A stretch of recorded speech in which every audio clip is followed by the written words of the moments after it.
Good afternoon, everyone. Thank you for joining us. So I'm going to open up my slides. I think everybody can see them now. So we're going to talk about co-employment and getting the best of a flexible partnership. So as all of you saw in the invitation, the objectives of today's webinar, I'm not going to go over that again, but I do want to note that this webinar does not constitute legal advice. These are our best practices and understandings of the co-employment relationship and how to get the most out of an outsourcing partnership, not necessarily legal advice. So the goal today is to discuss various scenarios involved with outsourcing teams, co-employment impact, as well as best practices around minimizing the creation of a co-employment situation. So the first question today, what if? What if your district manager is conducting a field ride with a contract rep, or a CR, and the DM feels the CR is doing such a great job, the DM wants to offer the CR a full-time position on their client team? Possible answers. A, they start discussing start dates, territory boundaries, and salary right there on the field visit. B, the DM notes the near-term promotion opportunity in the field coaching report, or FCR. C, the DM calls the CR's Ashfield manager to discuss the options. Or D, the DM calls their regional manager and HR of the client to start the offer paperwork and sets up a meeting with the Ashfield manager and the contract rep to discuss the move together. So in terms of avoiding a co-employment situation, there really is only one correct answer in this scenario, and it's C. And today we're going to discuss why the actions above matter. So let's start with understanding co-employment.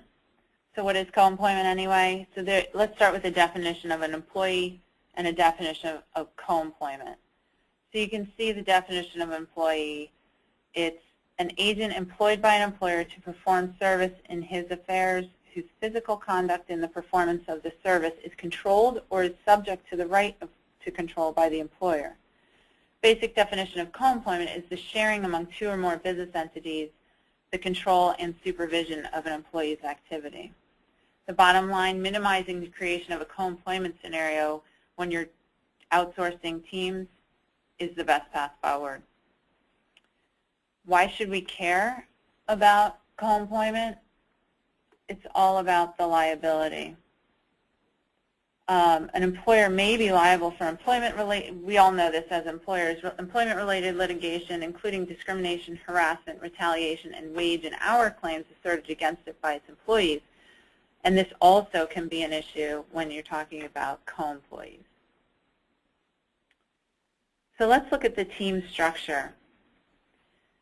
When a CSO client team structure begins, it's brought up because the client brings together a relationship with the contract sales organization. Then the contract sales organization hires and manages either representatives, nurses, could be anything, could be MSLs, MDs, pharmacists, customer service reps, inside field, doesn't matter, but the basic relationship is there. So the CSO recruits, hires, and manages the representatives, and the representative reports to the CSO but receives strategic and tactical direction from the client. Things to think about in terms of working relationships. This grid breaks out the client responsibilities and actions as well as, and we use Ashfield as an example here, the Ashfield responsibilities and actions. So when you look at recruiting, hiring, and onboarding, Ashfield is truly the point in all of that because they are Ashfield employees. Review of the candidates, the client is involved, but Ashfield is the point on that. Compensation, benefits, you all can see the slides. So there's a grid now in front of everyone. Performance management, Ashfield is the point. Attendance, expense reports, territory status, time away from territory. The client is involved, obviously, because they need to have an awareness of when the representatives and the nurses are working, but Ashfield is the point as the employer. Sales direction, coaching, marketing messages, etc. Client is the point on that with support from Ashfield. Product strategy, tactics, territory, things like territory management, again, the client is the point. Product and compliance training, those are things that can fall on either the client or the CSO. Basically, as long as it gets done and it's up to standards of the client, sometimes clients opt for the CSO to run those events in terms of the training, or the client can take control over those. Compliance issues and investigations, Ashfield is the point, but obviously the client is always involved. And then resource allocation and operations are shared across both. So CSOs offer a broad multi-channel capability with added flexibility. These are Ashfield examples, so not every CSO is the same. Contract sales organization, not all of us are the same. Obviously, we think we do have our own strengths.